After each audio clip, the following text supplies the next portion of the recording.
Ағымдағы жылы мына сел қалыпты мерзімнің келуіне байланысты мұз көлдердің деңгейін төмендету жұмыстары биылғы жылы жалпы Южный регион бойынша Қаскелең ауданында, Қарасай ауданында, Талғар ауданында, Еңбекшіқазақ ауданында жүргізілуде.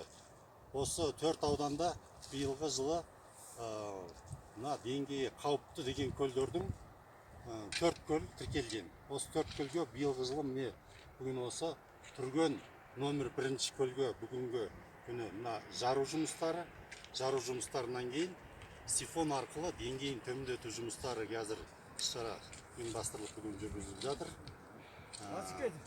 Жалпы осы Южный регион бойынша бізде тіркелген негізі 264-ке жуық көлдер бар.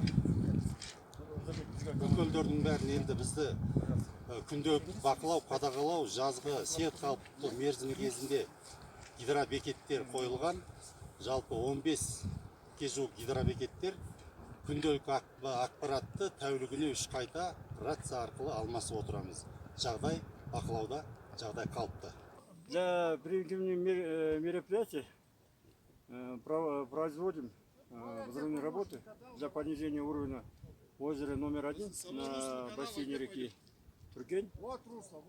Проводятся буровозрывные работы, взрывчатка, взрывчатый материал в количестве тонна. Взрывчатки заложены в шурпах глубиной 2 метра, длиной между шурпами по 10 метров, это где-то около 70 метров. После взрыва образуется траншея глубиной где-то, рыхление будет на 3 метра.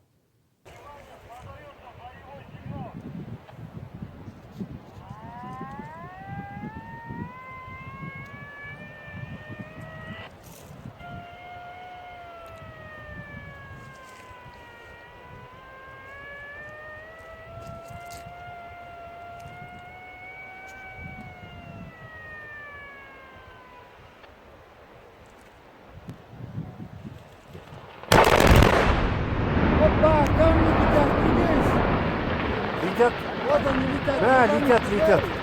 Камни, да, ну.